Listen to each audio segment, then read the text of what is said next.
What's going on, everybody? 2021 rules and regulations here, and it's a bombshell news headline. So, for the 2021 season, still not sure, still unsure what I'll even be doing in 2021. It seems like it's so long away, but 2020 is coming very soon. We've got a lot of things planned out. Silly season's pretty much almost done, except for maybe a car or two in the Cup Series. And if you still want to get involved with the series for the FBRL, for any of the top 3 series for the 2020 season, there are still rides, but getting in the Cup level will be relatively difficult. But join the Discord down in the description below. But looking towards 2021, because a lot is going to change, and might as well go ahead and alert everybody about the rules that are going to be changing in the future. The season will dawn likely a new era to the Sony Cup Series. Changes on the horizon with the new addition of a team championship being up for grabs during the year-long fight for a title. Every team, from now on, going into 2021, 2 cars will be filled full-time by every race team, with the team championship added to the bucket list of championships that'll go on during the season. It'll mean every team will focus solely on 2 cars. The total of points that both race cars earn during the year, and whichever team has the most points at the season's end, will be crowned the team champion.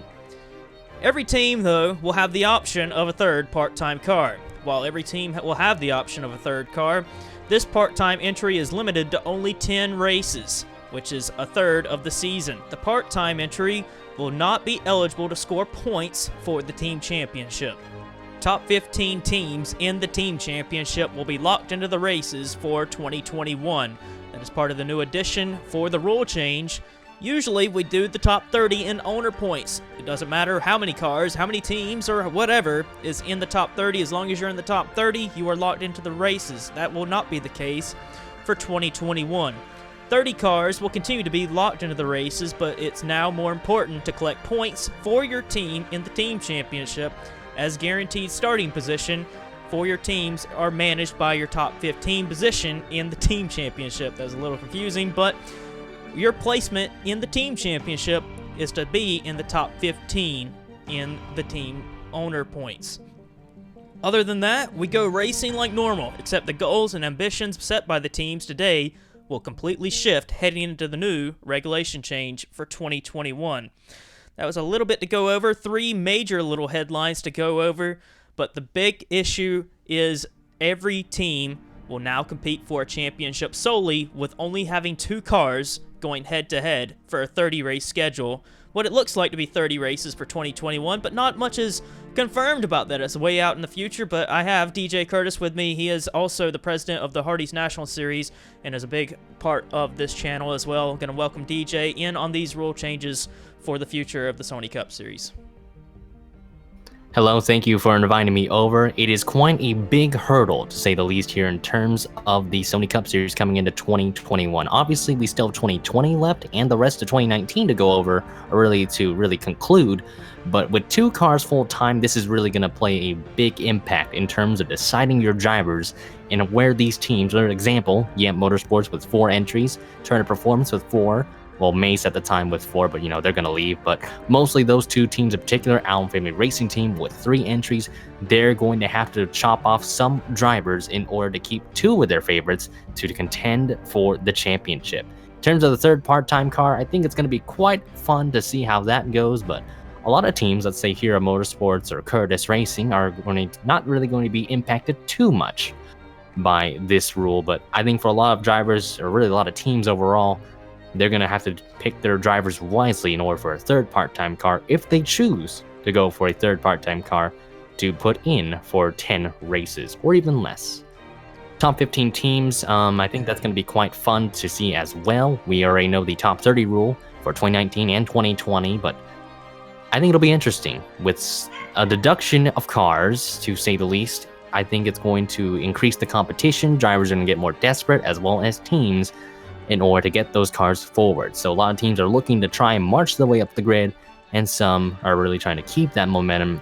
And really, this example specifically with Allen Family Racing Team and Yamp. I think it's going to be an exciting 2021 season, at least once we get to that year itself. But who knows? I think it's going to be a big mystery in our hands because these rules could change, but as of the moment, they seem pretty much official.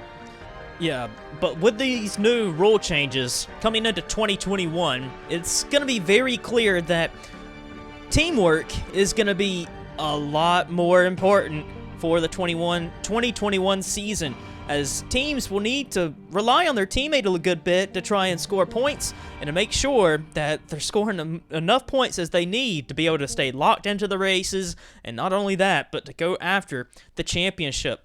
But like another thing I keep thinking about is how the alliances keep forming in the series. You see teams linking up with other teams to try and form bonds and work together to try and help each other get higher up in the series and try and be able to contend for wins. And we see it with Curtis Racing and CM Racing. The big one that really started it all is Allen Family Racing and Fingai Saitomi. So I do expect some teams to use this to their advantage and look to other race teams to try and work together a little bit and get their drivers where they want them to be, because I know there's a few teams that have 3 and 4 cars that can afford to have 3 and 4 cars, and they don't want to lose their driver. So probably wouldn't be surprised to see teams work very closely with each other in trying to make sure their drivers are within their clique. But as for the 2021 season, there is a ways to go. We still have 2020 to decide, and even the rest of the 2019 season. But for the new rules and regulation that is coming in the future, and stay tuned for the rest of 2019.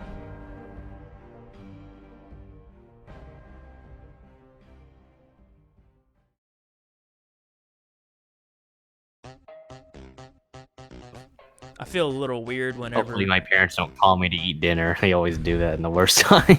My roommate's in the other room. He's got 2 other girls with him. I'm probably going to sound Damn, ultra gay. freaking guy got coochie, man.